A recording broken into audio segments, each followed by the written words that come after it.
Assalamualaikum warahmatullahi wabarakatuh. Bertemu kembali dengan video pembelajaran sosiologi. Pada kesempatan kali ini kita akan mempelajari tentang pengolahan data dengan statistik sederhana. Ini merupakan materi sosiologi untuk siswa kelas 10.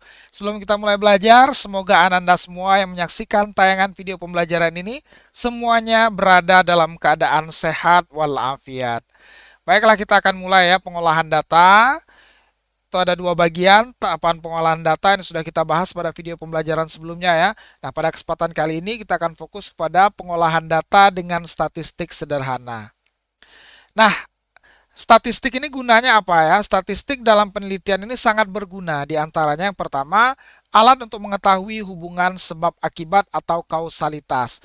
Misalkan pengaruh ya, kita ingin mengetahui pengaruh X ya terhadap pengaruh X terhadap Y ya. Misal X-nya motivasi belajar ya, motivasi belajar, sedangkan Y-nya adalah hasil belajar. Nah, kita ingin mengetahui apakah motivasi ini mempengaruhi hasil belajar. Nah, tentu perhitungannya akan menggunakan yang namanya statistik ya, menggunakan statistik. Ini yang pertama. Alat mengetahui hubungan sebab akibat. Kemudian membantu peneliti dalam menyimpulkan. Nah, misalkan setelah dilihat ya hubungan sebab akibat, dari situ bisa disimpulkan bahwa ternyata memang benar motivasi belajar itu mempengaruhi hasil belajar. Nah, ini kesimpulannya dibuat dari perhitungan yang dilakukan dengan statistik. Nah, ini tentu saja dilakukan dengan cara menguji hipotesis ya. Hipotesis HA ya, hipotesis ada HA, ada HO. HA ini yang ini, pengaruh motivasi terhadap hasil. Dia menyatakan adanya pengaruh. Hipotesis kerja atau hipotesis alternatif. Nah, sedangkan HO yang menyatakan tidak ada hubungan. Nah, dengan menggunakan statistik, maka dilakukan pengujian apakah yang diterima HA artinya terdapat pengaruh atau justru HO ya. HO ini menyatakan tidak adanya pengaruh. Nah, ini yang namanya pengujian hipotesis itu dilakukan menggunakan statistik. Nah, selanjutnya adalah meningkatkan kecermatan. Ya, seperti yang sudah kita bahas pada video sebelumnya, kita bisa melihat misalkan frekuensi buku yang paling banyak dibaca di perpustakaan. Nah, bisa kita cermati lagi berdasarkan jenis kelaminnya, apakah laki-laki atau perempuan. Nah, ini namanya meningkatkan kecermatan ya. Dan yang terakhir memungkinkan peneliti melakukan kegiatan ilmiah secara hemat. Dan dengan bantuan statistik ini peneliti bisa mendapatkan kesimpulan ya, bisa mendapatkan mengetahui hubungan sebab akibat, bisa menguji hipotesis dengan cara yang hemat. Artinya tidak berbelit-belit ya. Nah, inilah kegunaan statistik di dalam pengolahan data penelitian. Nah, yang sering ya digunakan dalam penelitian yang sederhana adalah menghitung ukuran tendensi sentral ya, tendensi sentral. Tendensi sentral adalah suatu bilangan yang menunjukkan kecenderungan memusat dari bilangan-bilangan yang lain dalam distribusi frekuensi ya. Nah, bilangan yang sering digunakan dalam ukuran tendensi sentral yaitu mean atau nilai rata-rata, median atau nilai tengah, modus adalah nilai yang sering muncul.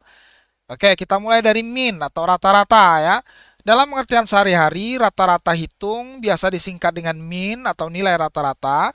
Mean dari suatu kumpulan data ialah jumlah dari data dibagi dengan banyaknya data dari kumpulan itu. Nah, langsung saja contohnya seperti ini ya.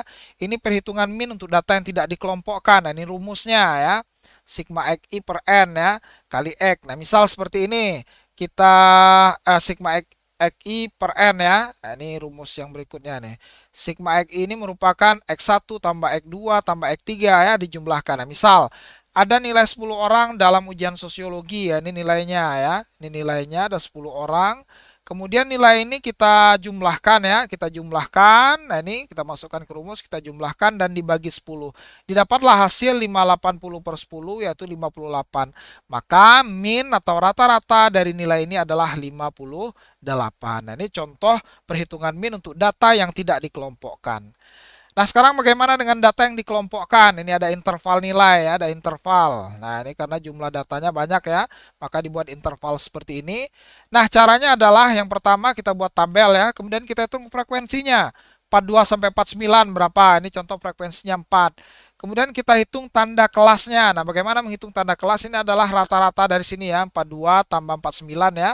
42 ya tambah 49 ya. Nah, kemudian hasilnya dibagi 2. Ini hasilnya 45,5 ya. Nah, kemudian dihitung FI kali XI berarti 4 kali 4 45,5 yaitu 182. Nah, itulah caranya sampai ke bawah. Maka diperoleh frekuensinya adalah 50, kemudian sigma FIXI-nya adalah 3523. Maka dihitung 3523 per 50 hasilnya 70,46. Berarti inilah nilai min atau rata-rata untuk data yang disajikan berdasarkan interval nilai ini. Nah, ini ya. Nah, kemudian kita lanjutkan median. Apa itu median? Merupakan letak data setelah data itu disusun menurut ukuran nilainya. Nah, jika datanya ganjil, maka median setelah data disusun menurut nilainya merupakan data yang paling tengah. Nah, misalkan ada data seperti ini ya, maka disusun ya 4, 5, 7, 8, 10, 10, 12. Nah, ini ada 7 ya, ada 7 data. Jadi yang paling tengah adalah 1, 2, 3, 4. Nah, ini 8 ya. Maka median untuk data yang jumlahnya ganjil ini adalah 8. Nah, jadi ME-nya atau mediannya 8. Nah, ini untuk data yang ganjil.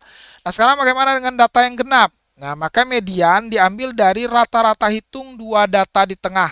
Nah, misal nilainya ini ya, ada nilai seperti ini. Nah, ini kita susun ya. 7, 8, 8, 10, 12, 14, 16, 19.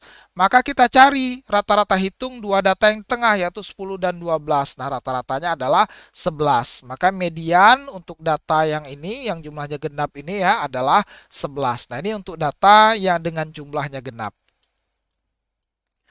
Oke, median selesai, kita lanjut modus. Apa itu modus? Modus ini digunakan untuk menyatakan fenomena yang paling banyak terjadi atau paling banyak terdapat. Ya, misal hasil observasi ini ada nilai sebagai berikut ya.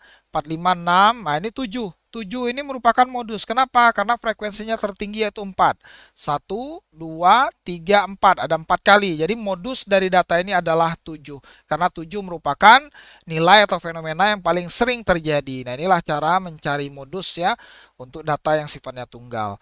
Baiklah para peserta didik sekalian, Ananda sekalian, terima kasih sudah menyaksikan video pembelajaran dari channel ini. Silahkan like, kemudian share, dan subscribe channel pembelajaran ini. Terima kasih atas perhatiannya. Kita bertemu kembali pada video pembelajaran berikutnya. Tetap semangat untuk belajar. Assalamualaikum warahmatullahi wabarakatuh.